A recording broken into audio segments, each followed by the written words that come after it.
नमस्कार, स्वागत है आप सभी का हमारे YouTube चैनल पर। हम लोग हिंदी अभ्यास सत्र, जैसा कि मैंने पूर्व सूचित आपको कर दिया था कि हम लोग हिंदी के प्रश्नों का अभ्यास करने वाले हैं। ये वीडियो आप सभी के लिए इम्पोर्टेंट है, जो लोग CUT बीएड एंट्रेंस एग्ज़ाम दे रहे हैं। BHU BEd language, DU BEd language में जो लैंग्वेज ग्रुप है उसमें 25 क्वेश्चंस आपके हिंदी से पूछने जाने वाले हैं। तो ये क्लास आपको देखनी है। उसके बाद में आपको कमेंट बॉक्स में बताना है कि क्या आपको इसी प्रकार की क्लासेस चाहिए। यदि हाँ तो आप कमेंट बॉक्स में बताएंगे, और आपको क्या समझ में आया, कैसी क्लास रही, इसके बारे में आप कमेंट बॉक्स में रिव्यू दीजिएगा। यदि आप चैनल पर पहली बार जुड़ रहे हैं हमसे, तो हमारे चैनल को सब्सक्राइब कर लीजिए। यहाँ से मिलने वाले नोटिफिकेशन से आपको नोटिफिकेशन यहाँ से मिलता रहेगा। तो हम बढ़ेंगे आगे और बात करेंगे पहले प्रश्न के बारे में। आप देखिएगा प्रश्न। यह प्रश्न, सभी प्रश्न आपके एग्जाम पैटर्न के अकॉर्डिंग हैं, आपके परीक्षा के अनुसार इसको डिजाइन किए गए हैं। आप देखिए, पहला प्रश्न कह रहा है, आपकी सौजन्यता बनी रहेगी, वाक्य में किस प्रकार की अशुद्धि है। वाक्य अशुद्धि से प्रश्न बनते हैं। इसमें आप देखेंगे, आपकी सौजन्यता बनी रहेगी, ये आपका वाक्य है। इसमें आपको बताना है कि किस प्रकार की अशुद्धि है। परसर्ग संबंधी मतलब कि क्या होता है, वो जो उपसर्ग होते हैं उनको जो पहले लगाए जाते हैं उनको कहते हैं।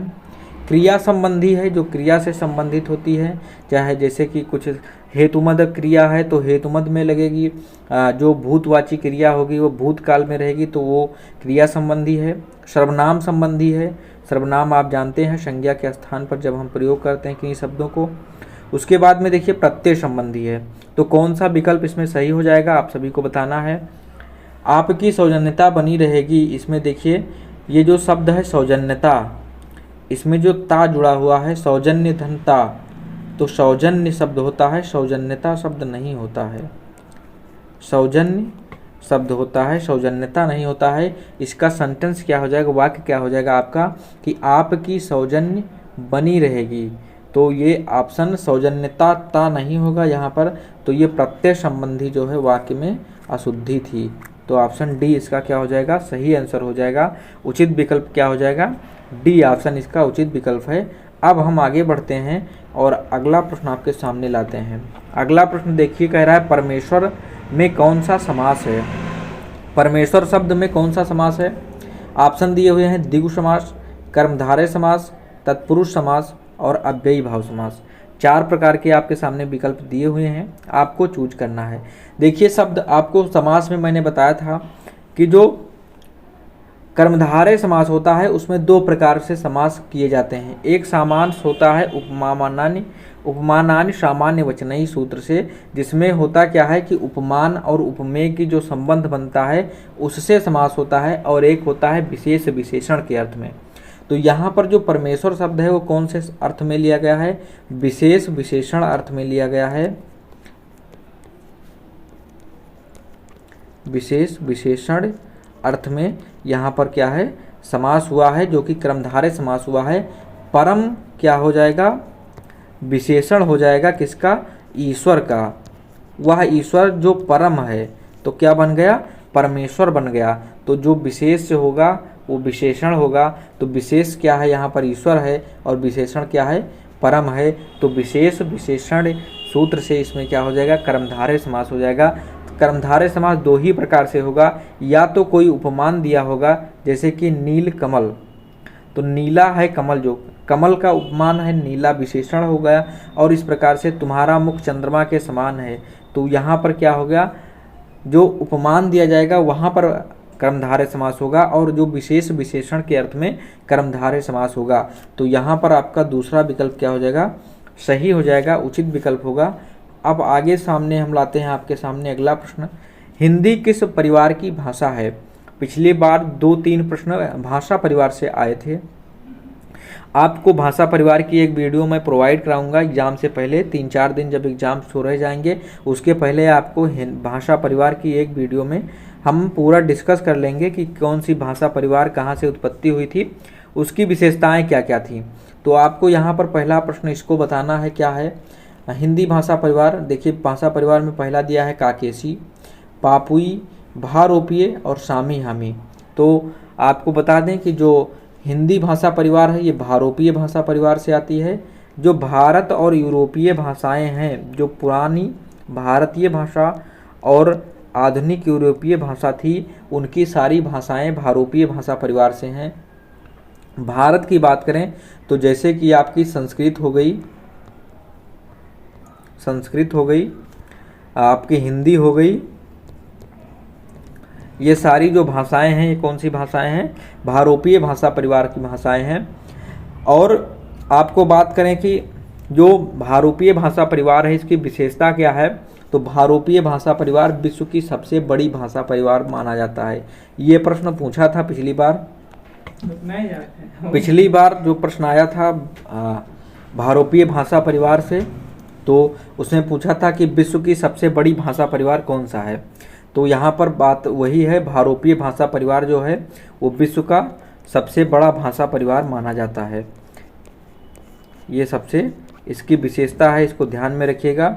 भारोपीय भाषा परिवार भारत और यूरोप की जो भाषाएं हैं उसकी आती हैं और ये विश्व का सबसे बड़ा भाषा परिवार माना जाता है। अब हम आगे बढ़ते हैं और अगला प्रश्न आपके सामने आता है। अगला प्रश्न क्या है कि हिंदी की मूल उत्पत्ति किससे मानी गई है। आपके सामने ऑप्शन दिए गए हैं, विकल्प हैं मागधी अपभ्रंश पहला, दूसरा अर्धमागधी अपभ्रंश, खस अपभ्रंश और सौर सैनी अपभ्रंश। तो कौन सा विकल्प सही हो जाएगा आपको बताना है। यहाँ पर देखिए जो हिंदी की मूल उत्पत्ति हुई है वो सभी लोग आप जानते होंगे प्राकृत से हुई है। प्राकृत शब्द से हिंदी की उत्पत्ति हुई है और इसी को कहा जब आगे चला गया तो जो हिंदी की मूल उत्पत्ति कही गई वो कही गई है सौर सैनी अपभ्रंश से, सौर सैनी अपभ्रंश से। और आपको मैं बता दूं, आपने नाम सुना होगा अवहट बोली की, तो इसी प्राकृत से जब अपभ्रंश बना तो इसी अपभ्रंश को कहते थे अवहट। अगर प्रश्न बनता है तो आप ध्यान में रखिएगा, इसी प्राकृत भाषा को जो अपभ्रंश बना उसी को अवहट कहा गया है। और एक जो हमारे लेखक थे उनका नाम था चंद्रधर शर्मा गुलेरी। चंद्रधर शर्मा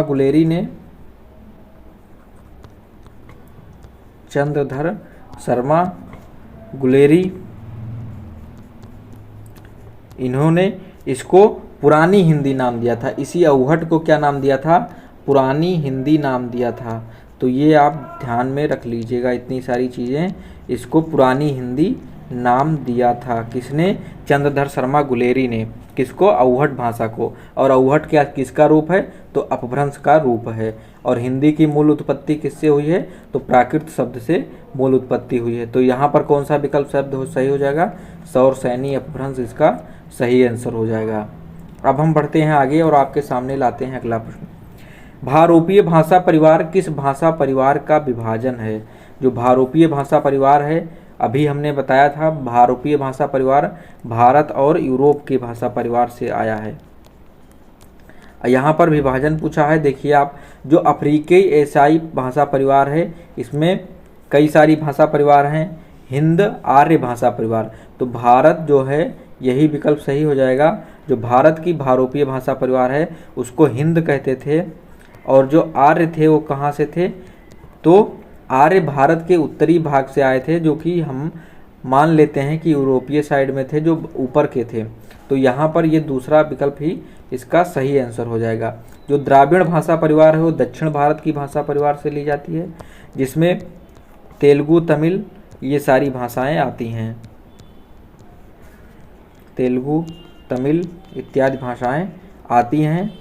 द्रविड़ भाषा परिवार भारत में दूसरे स्थान पर सबसे ज़्यादा बोली जाने वाली भाषा परिवार में से है। सबसे अधिक भाषा परिवार भारोपीय भाषा परिवार बोला जाता है। ये प्रश्न दोबारा से इंक्लूड हो गया है, जिसका आंसर मैंने पहले ही बता दिया था, कर्मधारय समास होगा।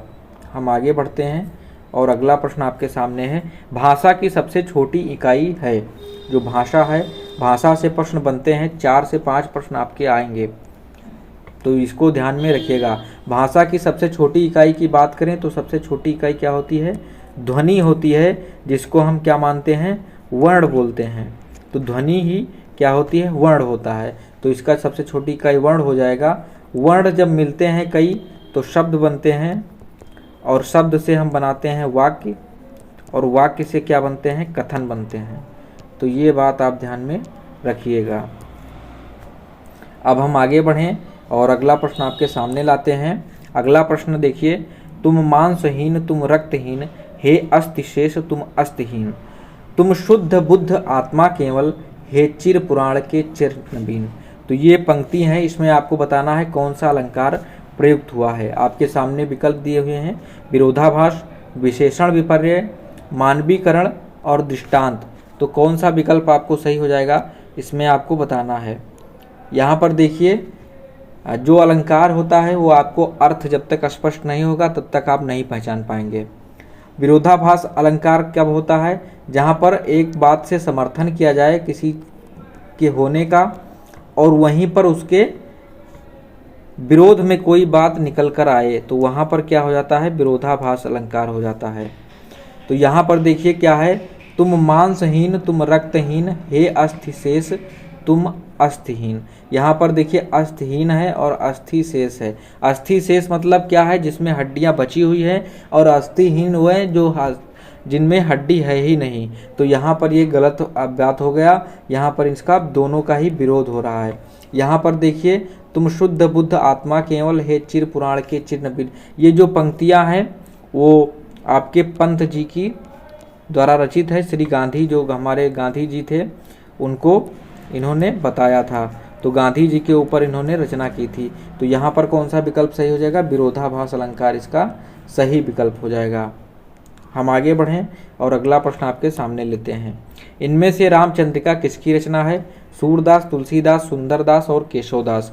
तो आपको बताना है कौन सी सही विकल्प है। रामचंद्रिका आप सभी जानते होंगे, ये किसकी रचना है, तो केशवदास की रचना है। और केशवदास की जो भाषा थी, अगर कभी प्रश्न बनता है तो आप जाने रहिएगा, केशवदास ने संस्कृत, परिष्कृत संस्कृत, ब्रज भाषा का प्रयोग किया है।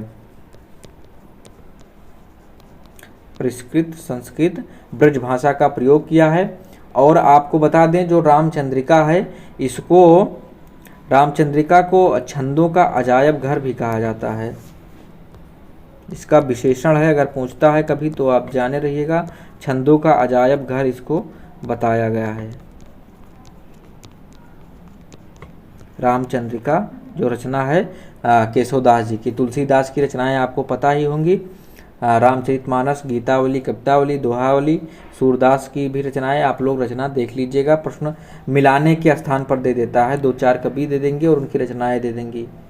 दिए गए विकल्पों में से किस रचना को हिंदी का शोक गीत कहा जाता है, आपको बताना है। यहाँ पर देखिए दिया हुआ है, राम की शक्ति पूजा, जूही की कली, सरोज स्मृति, इनमें से कोई नहीं। तो कौन सा विकल्प सही हो जाएगा, यहाँ पर जो मैं बात करूँ तो सही विकल्प क्या होगा, सरोज स्मृति होगी। ये तीनों रचनाएं किसकी हैं, तो निराला जी की रचना है, सूर्यकांत त्रिपाठी निराला।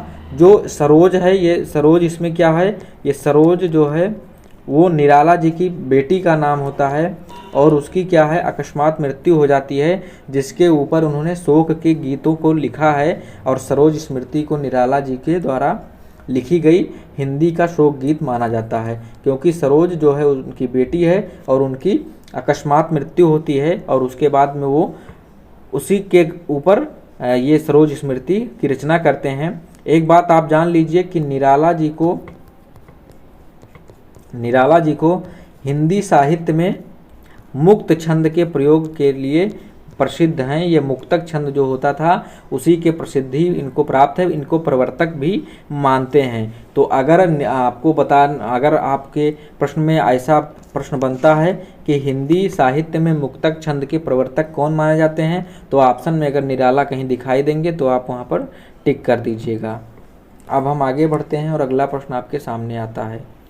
निम्नलिखित में कौन सा कवि अष्टछाप का कवि नहीं था। अष्टछाप से पिछली बार भी एक प्रश्न बना था जिसमें मिलान करने को दिया था, ये बताइए कौन सा विकल्प सही हो जाएगा। तो यहाँ पर देखिए दिया हुआ है नंददास, परमानंद दास, छीत स्वामी और हरिसेव्य दास। तो यहाँ पर कौन सा विकल्प सही है, नहीं पूछा है, तो हरिसेव्य दास जो है यहाँ अष्टछाप के कवि नहीं माने गए हैं। अष्टछाप में जो है 8 कवि थे, और 8 कवि जो हैं ये कृष्ण भक्ति शाखा के कवि थे, जिसमें नंददास, परमानंद दास, छीत स्वामी थे, चतुर्भुज दास थे, कुंभन दास थे। तो ये सारे कवि यहाँ पर मिलते हैं। विट्ठल दास जी के शिष्य थे और इनके जो अष्टछाप के कवि बने। तो सूरदास, ये भी सूरदास भी इसके प्रधान कवि माने जाते हैं। अगला प्रश्न आपके सामने आता है, आपको बताना है कौन सा विकल्प सही होगा। निम्नलिखित 4 विकल्पों में से उस विकल्प का चयन करें जो बताता है कि बिहारी मुख्यतः किस रस के कवि थे। अगर बात करें बिहारी की, तो बिहारी की एकमात्र रचना है बिहारी सतसई। और बिहारी सतसई में क्या है, तो दोहा छंद में इसकी रचना की गई है। और बिहारी जो हैं वो रसिक कवि हैं, जिसलिए रसिक क्या होता है, श्रृंगार रस होता है। तो श्रृंगार रस के बिहारी कवि माने जाते हैं। और बिहारी सतसई जो है बिहारी की प्रसिद्ध रचना है। इनके बारे में एक अगर बात करें तो एक दोहा प्रसिद्ध है कि जन्म ग्वालियर जानिए, खंड बुदेले बाल, तरुड़ाई आई सुघर मथुरा बसे ससुराल। तो ये बात है। अब हम आगे बढ़ेंगे और आगे अगला प्रश्न आपके सामने आता है, देखिएगा। क्या भूलूं क्या याद करूं किस लेखक लेखिका की कृति है। क्या भूलूं क्या याद करूं किस लेखक लेखिका की कृति है। सुमित्रा नंदन पंत, महादेवी वर्मा, हरिवंश राय बच्चन, जयशंकर प्रसाद। तो कौन सा विकल्प सही हो जाएगा, आप सभी को बताना है। इसमें क्या भूलूं क्या याद करूं, ये आपको पता होगा, हरिवंश राय बच्चन जी की रचना है ये। क्या भूलूं क्या याद करूं और हरिवंश राय बच्चन जी की बात करें तो ये इनकी रचनाओं के लिए प्रसिद्ध है। मधुशाला, मधुकलश इनकी प्रसिद्ध रचनाएं हैं। तो ये बातें आपको ध्यान में रखिएगा। सुमित्रा नंदन पंत को प्रकृति का सुकुमार कवि अगर कहीं प्रश्न आता है तो आप जाने रहिएगा, प्रकृति का सुकुमार कवि किसको कहा जाता है, तो सुमित्रा नंदन पंत को कहा जाता है। महादेवी वर्मा जी की बात करें तो महादेवी वर्मा छायावाद की चतुर्थ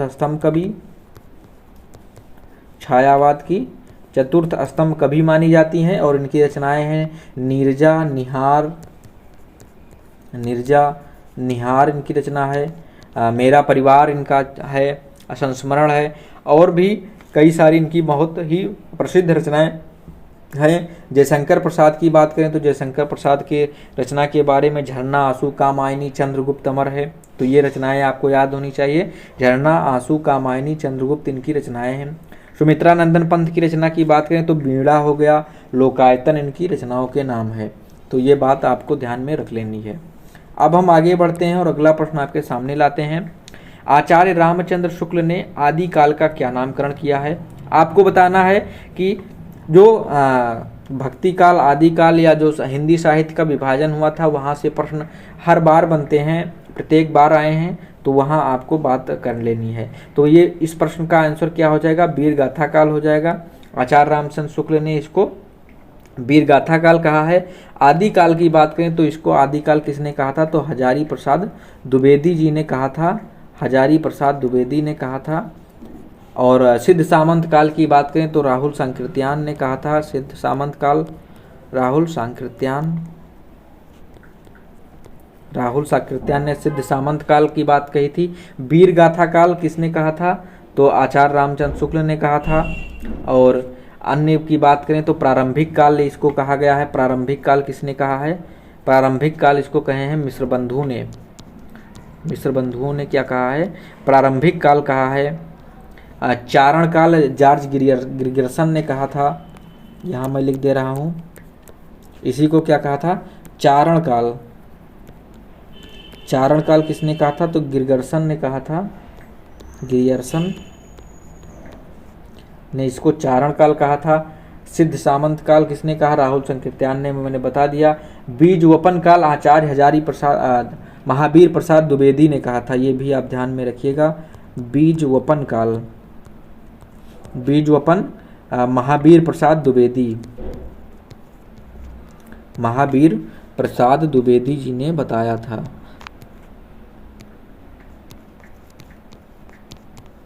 महावीर प्रसाद द्विवेदी। तो सभी के बारे में हमने आपको बता दिया है, बहुत सारी जानकारी आपको इस प्रश्न से मिल गई होगी। अब आज का अंतिम प्रश्न आपको बताना है, निम्न विकल्पों में से उस विकल्प का चयन करें जो दिए गए मुहावरे का सही अर्थ वाला विकल्प है। सब्ज बाग दिखाना, ये मुहावरा है। इसका अर्थ क्या होता है? तो सब्ज बाग दिखाना मतलब होता है लालचाने वाली बात करना।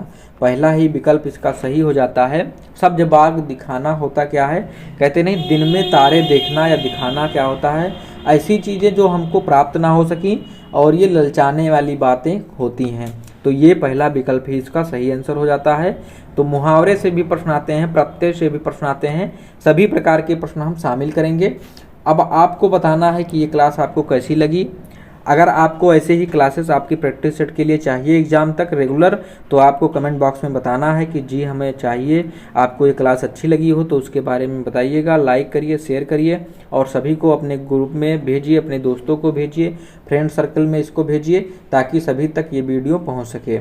तो मिलते हैं, आप हमारे टेलीग्राम ग्रुप से जुड़ जाइए, ये आपका लिंक है टेलीग्राम का, डिस्क्रिप्शन में बॉक्स में भी लिंक है और हमारे यूट्यूब चैनल का भी लिंक है। हमने आपके लिए लैंग्वेज की सारी वीडियोज आपको प्लेलिस्ट बना दी है, टीचिंग एप्टीट्यूड की सारी वीडियोज की प्लेलिस्ट बनी रखी है, उसको आप पढ़ लीजिए, प्रैक्टिस करते रहिए और आपका एडमिट कार्ड जल्द ही रिलीज कर दिया जाएगा। अगर आपको जानकारी ना हो तो उसके लिए हमने बहुत जल्द ही वीडियो अपलोड की थी कि कब कौन सा डेट में आपको कौन सा एग्ज़ाम होने वाले हैं, सारी बातें हमने उसमें बताई थी, आप उसको देख सकते हैं। तो मिलते हैं अगली क्लास में, तब तक के लिए नमस्कार, जय हिंद।